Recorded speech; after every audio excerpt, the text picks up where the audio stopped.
Chapter 3, Zyler and Juno. Veruca and Emily couldn't stop thinking about the strange names Zyler and Juno. They had tossed the idea around all morning, trying to make sense of it. They've got to be nicknames or something, Emily said as they sat on the lodge porch, kicking at the gravel beneath their feet. I mean, no one in their right mind would actually name their kids that, Veruca nodded, but her mind kept drifting back to Megan's words. They're not from around here. What did that even mean? There was something about the whole thing that didn't sit right with her, and it only made her more curious. I don't know, Emily, Veruca said, biting her lip. Something's still weird about it. Why would Megan and Sophie be so secretive about them? Emily shrugged. Guess there's only one way to find out. Before Veruca could reply, Megan appeared, walking toward them with a confident grin on her face. You two still curious about Zyler and Juno? She asked, raising an eyebrow. Veruca and Emily exchanged a glance. Yeah, Veruca admitted. We've been trying to figure out who or what they are, Megan smirked. Well, you're in luck. I can show you. Emily shot Veruca a cautious look. Wait, you know who they are? Of course I do, Megan said with a mysterious smile. Come on, follow me. Without waiting for a response, Megan turned and headed toward the back of the lodge. Veruca and Emily exchanged nervous glances but quickly stood up and followed her. They trailed behind as Megan led them down a small, hidden path that wrapped around the lodge and toward a small, secluded building, the admin lounge. The girls hesitated as Megan pushed the door open. Inside, the lounge was quiet and dimly lit, with only a few chairs and couches scattered around. The space felt private, like a place the staff would gather when they wanted to be away from the campers. Megan beckoned them inside, and they cautiously stepped in, still unsure of what to expect. Megan walked over to a corner where a large, soft-looking blanket was piled on the floor. She leaned down, and suddenly, Veruca and Emily heard the faint sound of purring. What the Veruca started, but before she could finish, Megan scooped up two tiny, fluffy kittens from beneath the blanket. This, she said proudly, holding up one of the kittens, is Zyler. The kitten had jet black fur and wide, curious eyes that blinked up at them lazily.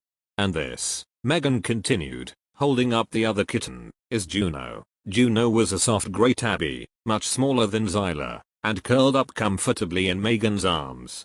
Veruca and Emily stood there, completely stunned. Wait, what? Emily finally said, blinking in confusion. Zyler and Juno are kittens. Megan grinned and nodded. Yup. My kittens. Veruca couldn't help but laugh, feeling a huge wave of relief wash over her. All the mystery, the tension, the paranoia, and it turned out Zyler and Juno were just two adorable little kittens. You had us thinking they were aliens or something, Veruca exclaimed, shaking her head with disbelief. Megan chuckled, sitting down on one of the couches with the kittens in her lap. Yeah, I guess I made it sound a little creepy, huh? Sorry about that. I wasn't trying to freak you out. Emily sighed, though she couldn't stop a smile from creeping across her face. Well, that's a relief. But, how'd you even manage to sneak them in? Megan shrugged casually. I brought them in my bag. I didn't want to leave them at home, and I figured no one would notice if they stayed hidden. Veruca and Emily exchanged a worried glance.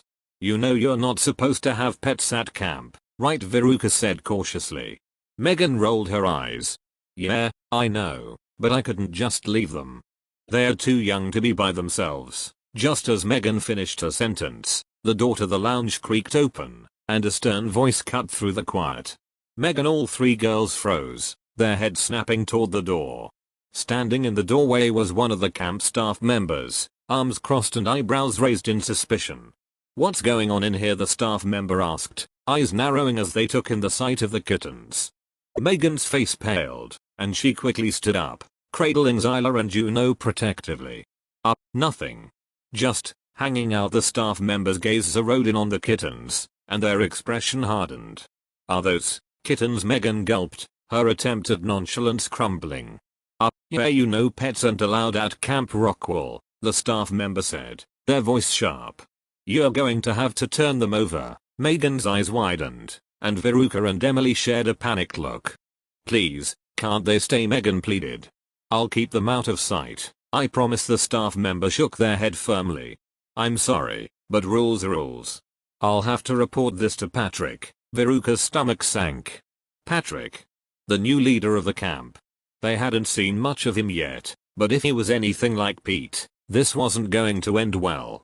Megan's shoulders slumped in defeat, and she reluctantly handed over the kittens. Veruca and Emily watched helplessly as the staff member scooped them up and walked out of the lounge. As the door closed behind them, Megan let out a frustrated sigh and flopped down onto the couch. Great. Just great. Veruca sat down next to her, trying to offer some comfort. Maybe Patrick will let them stay? I mean, he's not Pete, right? Megan looked doubtful. Yeah, but who knows how strict he'll be. I just didn't want them to be alone. Emily leaned against the wall, arms crossed. Well, whatever happens, we'll help you. You shouldn't have to lose your kittens just because of some camp rule. Megan smiled weakly. Thanks. I just hope I don't get kicked out because of this. Veruca couldn't help but feel a pang of guilt. They had been so wrapped up in the mystery of Zyler and Juno, only to find out that they were just two innocent kittens. But now Megan was in trouble, and they had no idea how Patrick would handle it. The summer had barely begun, and already things were getting complicated.